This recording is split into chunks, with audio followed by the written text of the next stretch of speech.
मित्रों, आप सभी को जय श्री राधे, जय श्री सीताराम। आइए जाने कुछ धार्मिक बातें।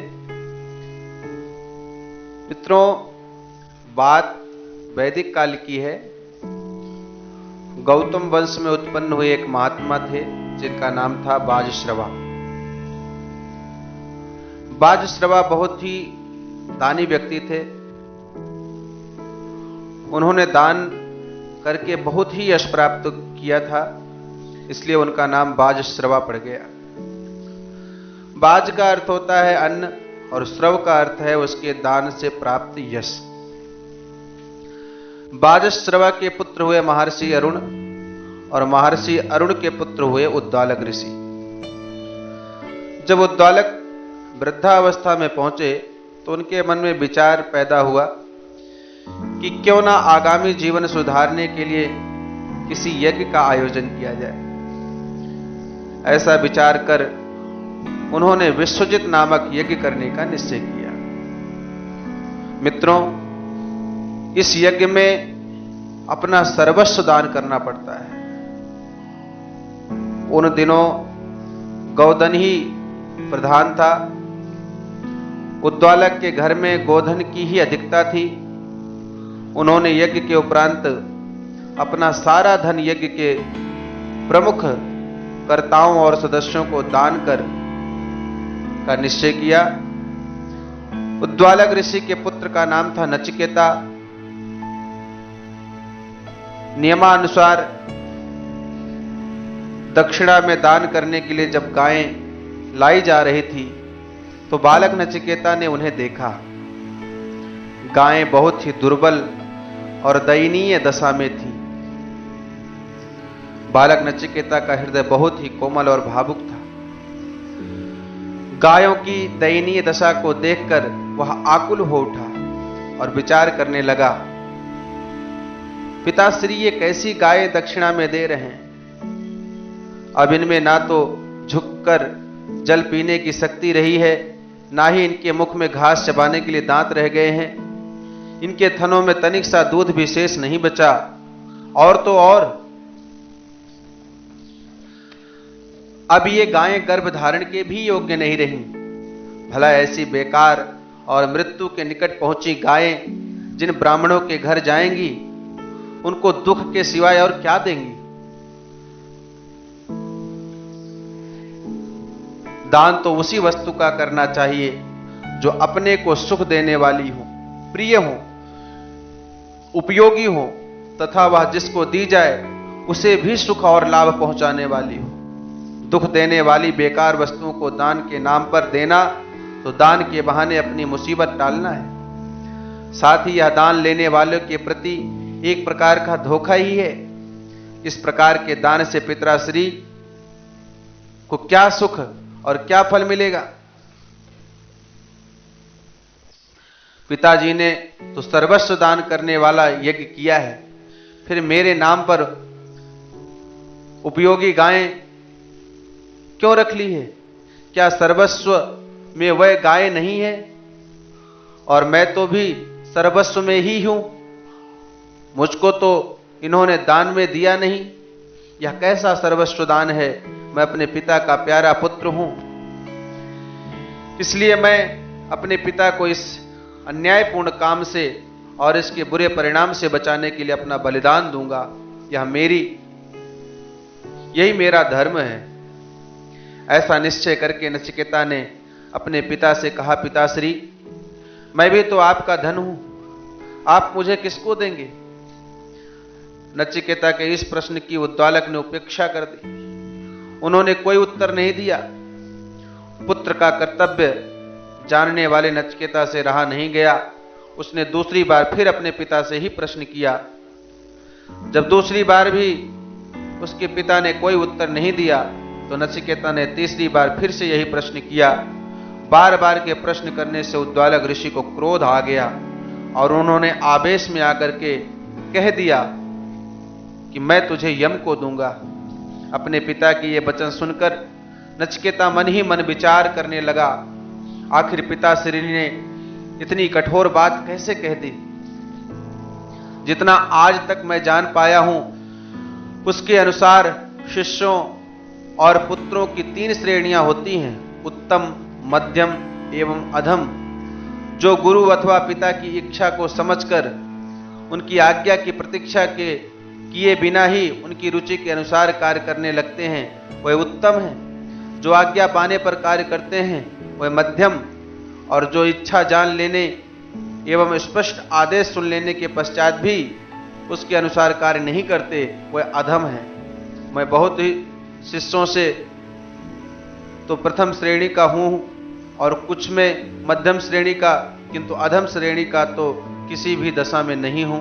आज्ञा मिलने और सेवा ना करूं ऐसा तो मैंने कभी किया ही नहीं। फिर पता नहीं पिताजी ने मेरे लिए ऐसी बात कैसे कह दी। यमराज का भी ऐसा कौन सा काम अटका होगा जिसे पिताश्री आज मुझे उन्हें देकर पूरा करना चाहते हैं। हो सकता है पिताजी ने यह बात क्रोध में आकर वैसे ही कह दी हो। जो कुछ भी हो, पिताश्री का वचन तो सत्य करना ही चाहिए। इधर तो नचिकेता इस प्रकार से सोच रहा था, उधर उसके पिता एकांत में बैठे शांतिपूर्वक चिंतन में लीन थे। नचिकेता को पिता का एकांत में बैठना अच्छा न लगा।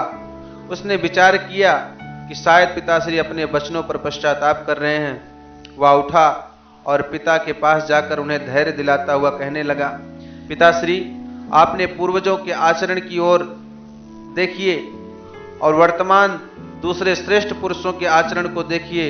उनके चरित्र में ना पहले कभी असत्य था और ना अब है। जो साधु पुरुष नहीं है वह ही असत्य का आचरण करते हैं, परंतु उस असत्य से कोई अजर अमर नहीं हो सकता। मनुष्य तो एक दिन मरता ही है, वह अंत की भांति जरा जीर्ण होकर मर जाता है और अंत की भांति ही पुनः समय पाकर जन्म ले लेता है। ऐसी दशा में इस नश्वर जीवन के लिए मनुष्य को कभी कर्तव्य का त्याग करके मिथ्या आचरण नहीं करना चाहिए। आप चिंता का त्याग कर दें और अपने वचनों को सत्य करने के लिए मुझे यमराज के पास जाने की आज्ञा दें। पुत्र के वचन सुनकर उद्दालक महर्षि को हर्ष भी हुआ और शोक भी। अंत में नचिकेता की सत्य पालन के प्रति दृढ़ता देखकर उन्होंने उसे यमराज के पास भेज दिया। यमलोक जाकर नचिकेता को पता चला कि यमराज कहीं बाहर गए हुए हैं और 3 दिन बाद लौटेंगे। नचिकेता 3 दिन तक अन्न जल ग्रहण किए बिना ही उनकी प्रतीक्षा करता रहा। 3 दिन बाद जब यमराज लौटे तो उनकी पत्नी ने उनसे कहा, हे सूर्यपुत्र, हमारा कोई पुण्य उदय हुआ।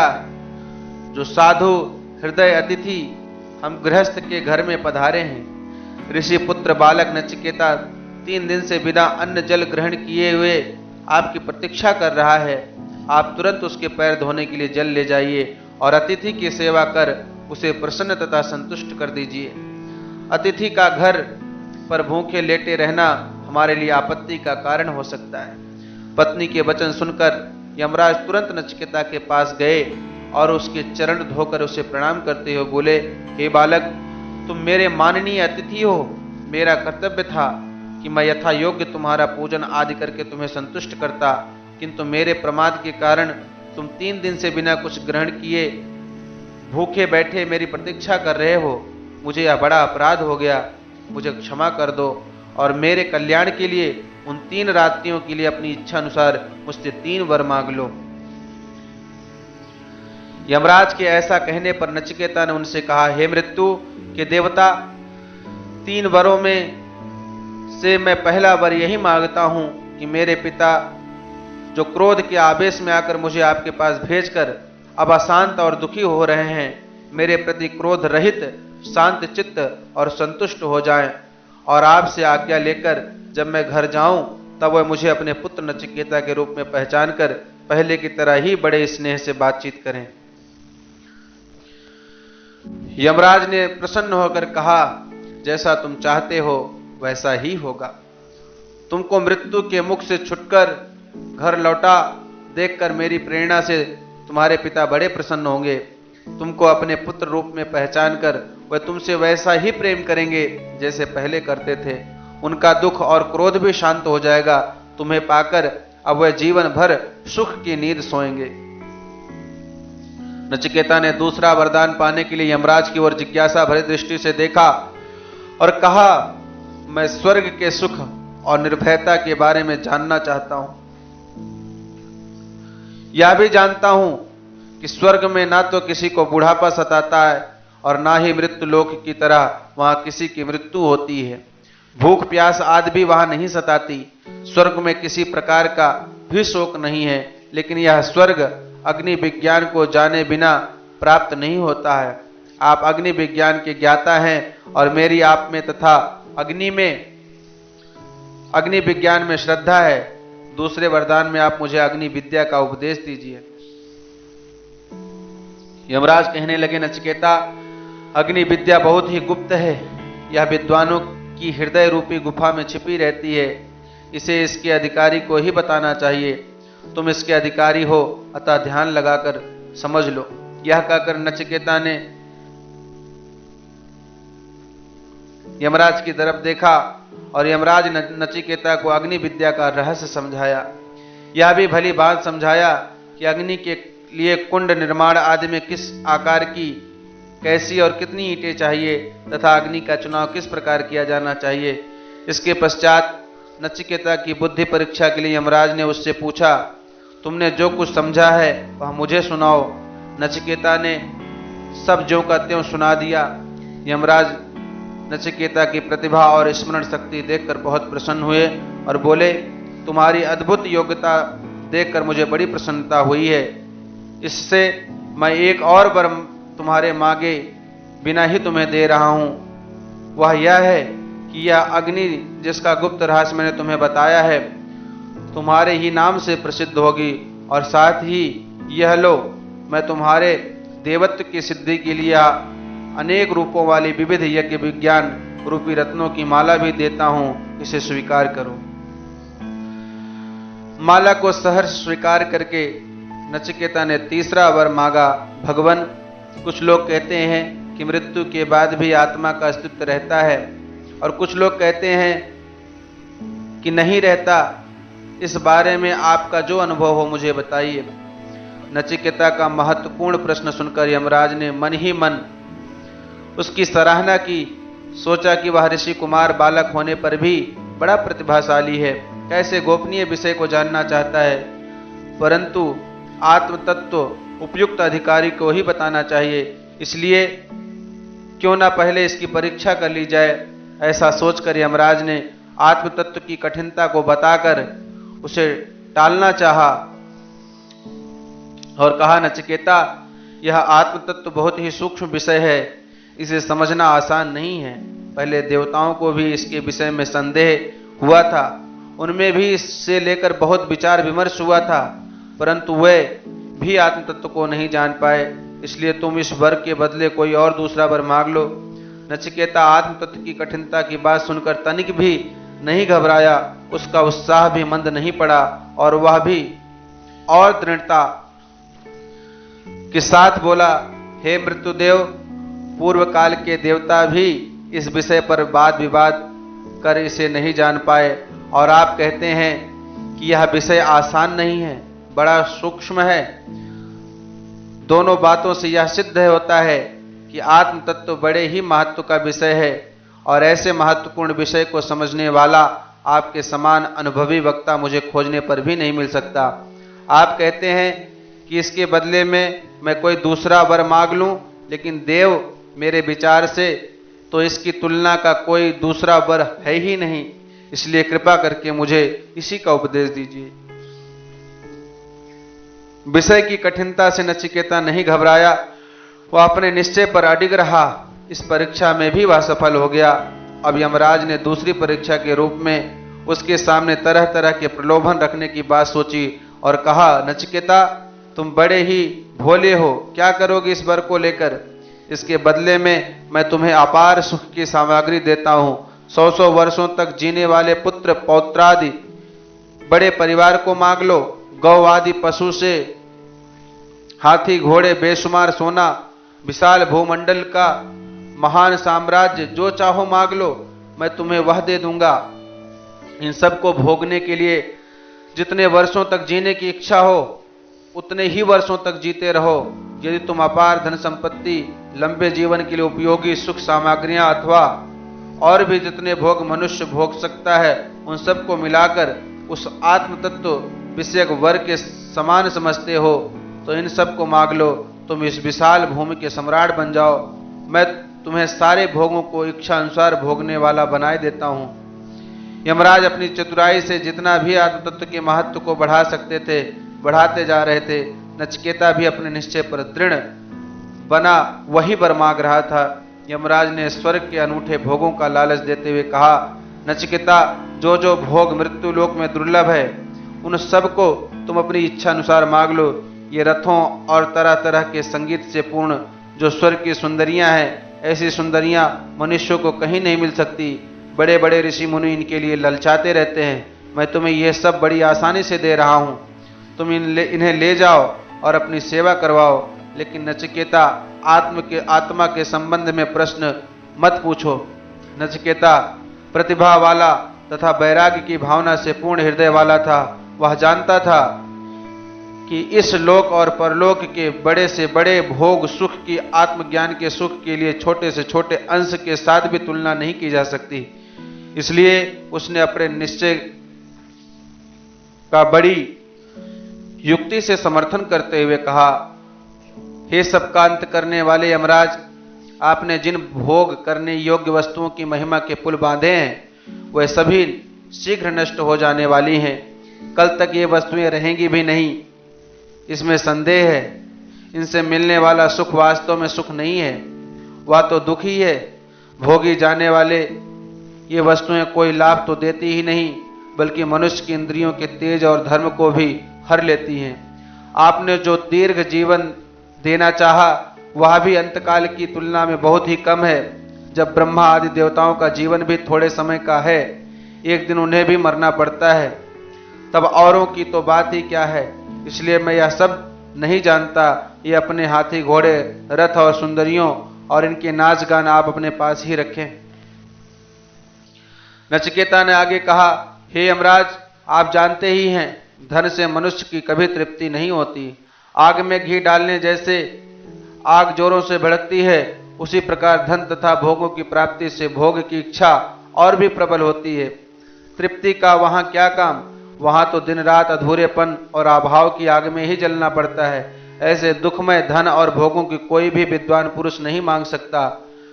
मुझे अपने जीवन निर्वाह के लिए जितने धन की आवश्यकता होगी उतना तो आपके दर्शन से ही मिल जाएगा।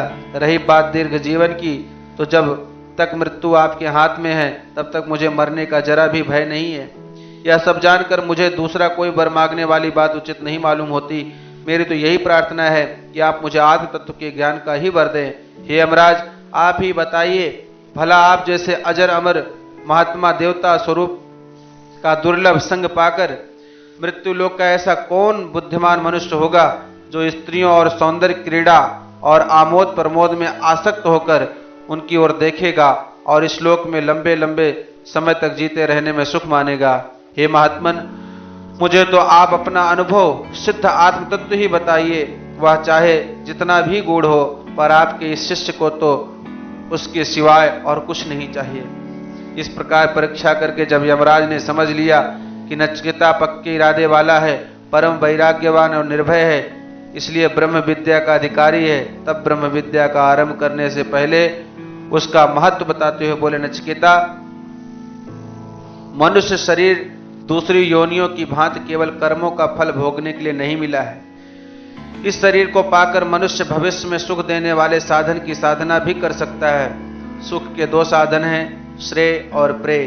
सदा के लिए सब प्रकार के दुखों से भली भांति छोड़कर नित्य प्रति आनंद रूप परब्रह्म पुरुषोत्तम को पाने का उपाय ही श्रेय कहलाता है। स्त्री, पुरुष, पुत्र, धन, मकान, सम्मान, यश आदि इस लोक का और स्वर्ग लोक की जितनी भी भोग सामग्रियां हैं उनकी प्राप्ति का उपाय प्रेय कहलाता है।